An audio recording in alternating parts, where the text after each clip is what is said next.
দর্শক বন্ধু, তোমরা কেমন আছো? আজকে ছোট্ট একটা তোমাদেরকে রেসিপি দেখাবো। তো আসলে প্রবাস জীবনের রেসিপি দেখো। আমি এখন বিমানে উঠেছি, বিমানের কিছু সিন তোমাদেরকে দেখাতেছি, উপর থেকে বিমান কেমন দেখা যায়। আমার ভিডিওগুলা যাদের ভালো লাগে তারা লাইক কমেন্ট শেয়ার করবা ভুলবা না, কারণ এগুলা প্রবাস জীবনের অনেক সুন্দর একটা দৃশ্য। কর্মজীবন যেখানে হোক, আসলে কর্মজীবনটা আমার কাছে বেশ ভালোই লাগে।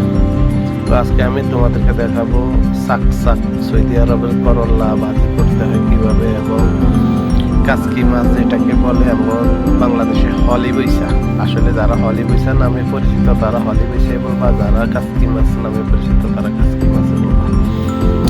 এই দুইটা রেসিপি আজকে তোমাদেরকে দেখাবো। তবে আমি বিমানে উঠছি, বিমানে ওঠার পরে সৌদি আরব নামার পরে পাকটা করলাম। দেখো তো করলাগুলারে প্রথমে কাটি সুন্দর করে, প্যানেলে গরম তেল দেওয়ার পরে হলুদ মরিচ লবণ মশলা এগুলা সব, লবণ মশলা এগুলা সব ভালো করে মাইকে গরম তেলে চাইছি।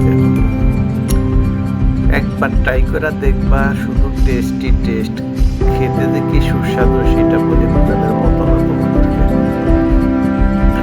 তো আসলে আমি সবগুলো ভিডিও দিন তোমাদেরকে এক এক করে আজকে শর্টকাটের ভিডিওটা দিয়ে দিলাম। করলা ভাজি কিভাবে করতে, সাকসাক, আমরা এটাকে সাকসাক সৌদি আরবের করলা ভাজি বলি। আসলে এটারে গোল গোল করে কাইটা দিতে হইছে আর কি। তারপর কেসকি মাছের পর্ব দেখো কিভাবে কেসকি মাছ আমি পাক করছি। কেসকি মাছের সুন্দর করে পরিষ্কার করছি।